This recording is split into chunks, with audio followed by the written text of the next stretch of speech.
He's your puppet master. Pulling the strings on a wild card weekend.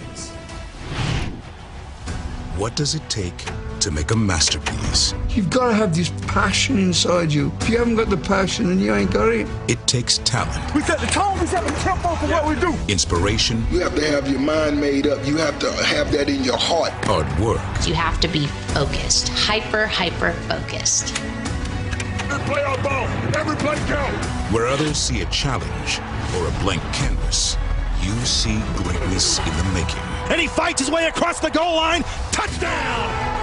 Everybody wants to be the king. Good job, fellas. Come on, keep going. That's just the kind of mindset you have to have. Let's go take this thing. And that's what you go out and accomplish. Let the process begin. Tipped up in the air and intercepted. That's championship football, dog. This is the wild card round. Here we go. Let's do it, man. It's been a quarter century since that building has hosted a playoff game, and for the first time all season, the Bills Mafia, a portion of which, will be allowed in the building.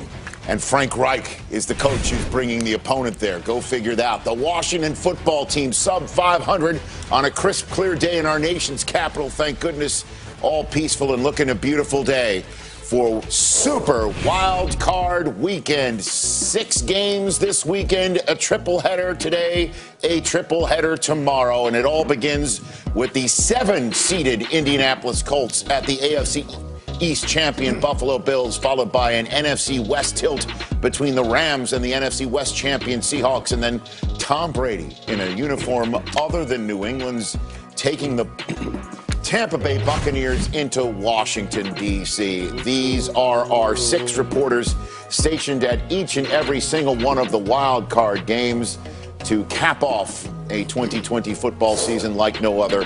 As we have turned the calendar to 2021, it is time for the playoffs. Welcome to NFL Game Day Morning, presented by Intuit TurboTax Live. I am your humble host, Rich Eisen. That is Steve Mariucci in the middle of the set. That is Michael Irvin, my Pro Football Hall of Famer, at the end. And Kurt Warner feeling as well as he possibly can. Good to see you, Kurt Warner, and I hope everything is well with you, sir. Thanks, buddy. Good to see you. Wish I was there in person, but I'm doing well and looking forward to being back next week. We will get to that next week for sure, but we obviously have 4 hours today and 4 hours tomorrow, and also a celebration. Yeah? It took 17 weeks. I'm not talking about completing a National Football League regular season. It took 17 NFL Game Day mornings for somebody to get a bold prediction correct, and we not only got one, but two. Right, we doubled it. Guess who has record? Oh, gosh. Kurt Warner. Smash your record. Deshaun Watson will throw for 4+ touchdowns, perfect passer rating. I'm going to say they'll have 14 touchdown passes through his first 3 weeks. The Super Bowl 54 champs will win by 54 points. This weekend, we will have 100 offensive touchdowns scored. In this game, we will have more turnovers than touchdowns. Justin Jefferson breaking the all-time rookie record. Jefferson with the record. Vikings rookie receiving record for yards. Derrick Henry gets 2,000 plus the record in Tennessee. 2,000. History for the King. That's what I'm talking about. That's right.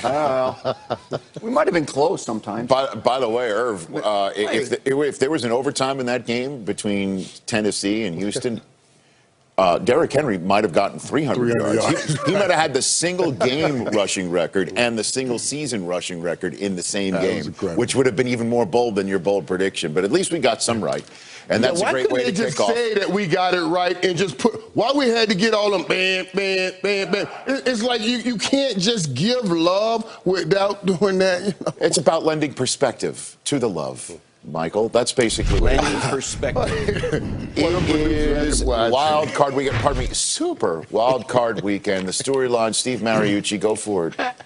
Well, Rich, George Bernard Shaw. Oh, my gosh. Wow. We don't stop playing because we grow old, Irv. We grow old because we stop playing. Oh, who said that, Coach? George Bernard Shaw, you know that. That's a good one, Coach. So here's the deal. This like weekend, people, 6, count them, 6 quarterbacks 36 and older, starting with Tom Brady at 43 and Breeze at 40 and Ben and Phillip Rivers and Aaron Rodgers and Alex Smith will start in the playoffs. The last time that has ever happened was in 1998, and I was coaching. Steve Young, Dan Marino, Elway, and Doug Flutie played. There were only 4. That's the oldest bunch that we ever had. This is 6. And I want all the fans that are watching these games this weekend just to understand that since 2000, 52% of our playoff games included this new Brady 6. All right?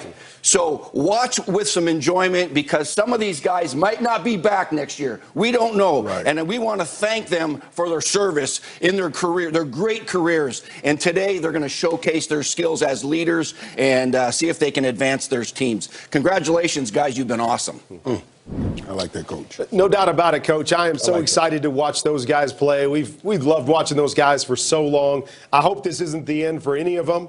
But let's enjoy this ride with them. And I'm going to look on the other side, Coach. We've also got the possibility of 6 young quarterbacks that are looking to be a part of their first playoff win. Of course, we've got Josh Allen, which everybody expects to get a win. Mitch Trubisky found his way into the playoffs. We got 2 young guys, backup quarterbacks in Taylor Heineke and John Wolford, that may end up taking over their teams and have to lead them to a win. And then we've got that guy, Baker Mayfield, without his head coach and play caller. What is that going to look like? And then maybe the biggest storyline is about Lamar Jackson and the fact that he's 0-2 in the playoffs and he's won an MVP. But everybody wants to know if he can change that narrative. Will that happen this weekend? And I love this. We're talking about things that really is built up all year. And it's come to these moments. Coach, I love that we don't stop playing because we grow old. We grow old because we stop playing. We stop. George Bernard Shaw, I love those moments. Thank you. Now, this playoff football is about our memorable moments that are marked in time. I watch sitting around, I watch Beachquake.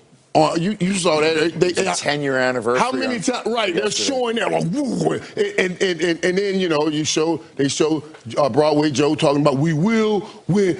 And these are all playoff moments. You can mark these moments, memorable moments. There's a young hunter down in Washington, a young hunter. He's a hunter. He's young, and he says he wants to chase down this old man, Coach, that you talked about playing. He's not going to stop playing because he'll grow old. That's why he will never stop playing. But Chase is going to try to chase him out the league this day. You see what I'm saying? He's trying to chase him out the league. And I love that the young man called him out. I really do. I love that he said, hey, we're coming for you. Nobody's giving them much of a chance. But with that front that they have, all those first rounders, Chase Young calling out Tom Brady, he's a coming. Yeah, and of the older quarterbacks that you mentioned to kick it off, and then Kurt mentioned the younger quarterbacks, 3 of them, the 6 quarterbacks who are younger, from the 2018 draft class. Baker Mayfield, Josh Allen, and, of course, Lamar Jackson. So you've got the young, you've got the old, and you've got now the newfangled concept of 7 seeds, as well as the concept of a super wild card weekend. We've got 6 reporters, 1 at each site. James Palmer first up at FedEx Field. James. Well, thanks, Rich. Nobody wants to face Tom Brady in the playoffs with a backup quarterback, but the Washington football team might have to do that with Taylor Heineke if Alex Smith can't go or is limited. But the players I've talked to believe it's not a backup situation. He has prepared all week as the starter and taken the bulk of the reps with the first team. Now let's go to Kim Jones in Orchard Park.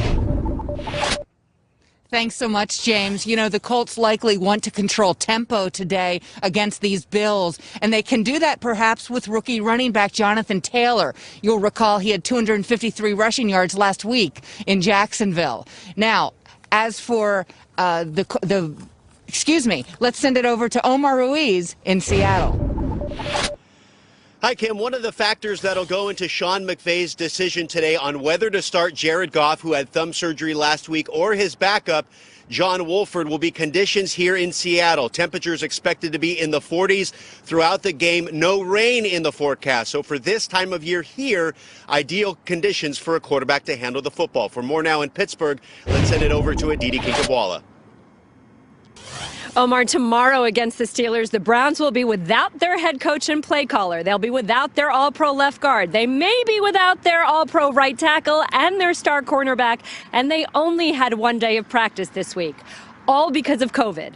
That is how they will march into the playoffs for the first time in 18 years. Now, good morning to Tom Pelissero, who's in Nashville. Aditi, it's a matchup of the NFL's top 2 rushing offenses when Lamar Jackson and the Ravens visit Derrick Henry and the Titans. As Titans tight end Jonnu Smith said this week, it's going to be a fist fight. Dirty, grimy, not unlike the Titans win over the Ravens last January, which left Lamar still looking for his first playoff win.